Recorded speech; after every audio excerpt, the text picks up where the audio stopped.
થોડા દિવસે દીપડો ગામ નજીક દેખાયો।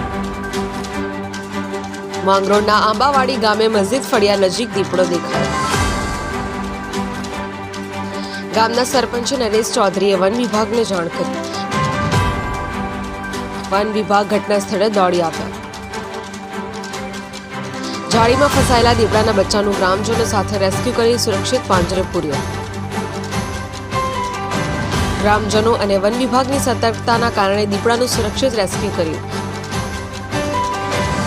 પાંજરે પુરાયેલા દીપડાને જોવા ગ્રામજનો ઉમટ્યા।